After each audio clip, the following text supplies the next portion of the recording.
So, what if the secret to having an amazing day isn't about forcing yourself to wake up earlier, but waking up smarter? We're going to dive into the neuroscience that can totally reshape your morning.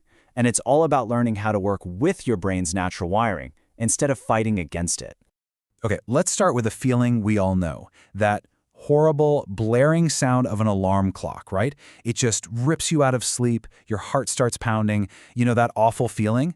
It's not just in your head. It's literally your brain screaming at you that something is very, very wrong with how you're kicking off the day.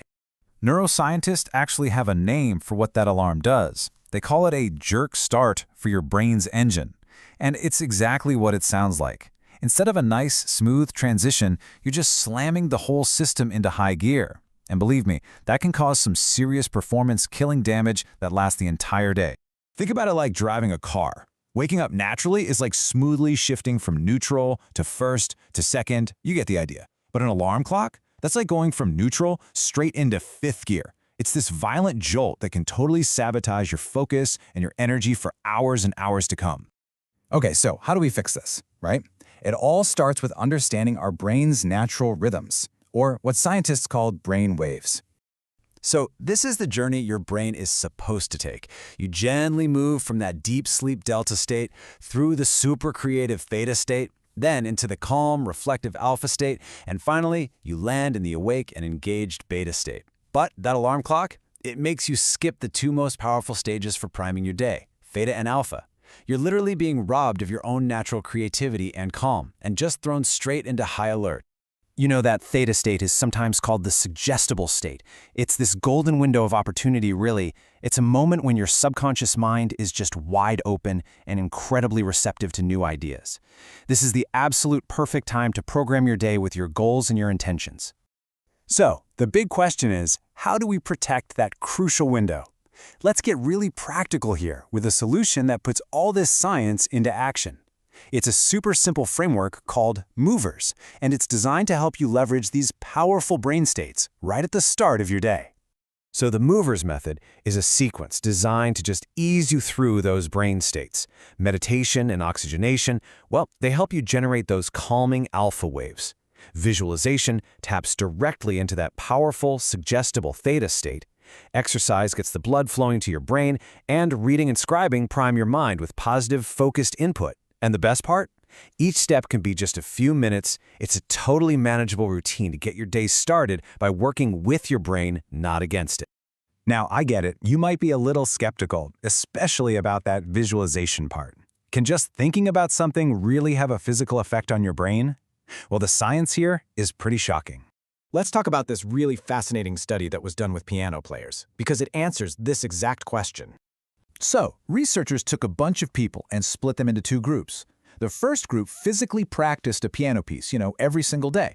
The second group, they didn't touch a piano at all. They just sat there and mentally rehearsed playing the exact same piece in their minds. And the results were just astonishing. After a few weeks, they scanned everyone's brains, and the group who only imagined playing the piano had developed nearly identical neural pathways and brain growth as the group who physically practiced. This is just an incredible illustration of the power of priming your brain. Visualization isn't just wishful thinking. You are physically building the neural circuits for success before you even take a single action. Now, this power to rewire your brain is so critical because it helps you take control in this constant battle that's happening inside your head, the battle between your brain's two core systems.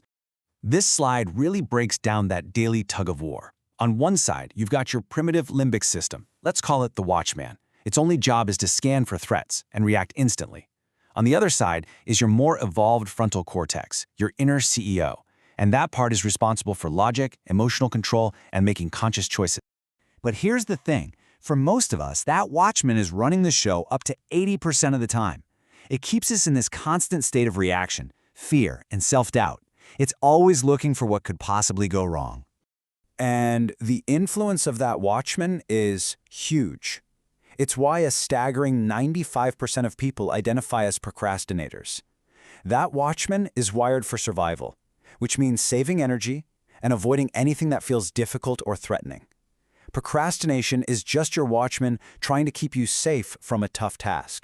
So the goal then is to strengthen our frontal cortex. our inner CEO, so it can regulate and, override that reactive watchman. And the really good news is that this rewiring is possible at any age, thanks to this amazing property of your brain called neuroplasticity. It basically means your brain is not fixed hardware. It's dynamic, it's adaptable software, and you, my friend, are the programmer. And the process is actually pretty simple. First, you just become aware of which system is running your life at any given moment. Then, you use tools, like that mover's routine, to intentionally calm the watchman and strengthen the CEO. I mean, even something as simple as sitting with your eyes closed for 5 minutes a day starts to build those calm alpha waves, putting your CEO back in the driver's seat. And this all leads to the most important takeaway of all. When you commit to small, consistent habits, you're not just rewiring your brain. You're actually changing your entire reality, from how you respond to stress, to how you handle failure, to how you go after your biggest goals. So the ultimate point is this. You are not a victim of your brain's old programming. You are its architect. By intentionally shaping your morning, you can consciously build the brain and, because of that, the reality that you truly want. So the only question left is, what will you decide to build first?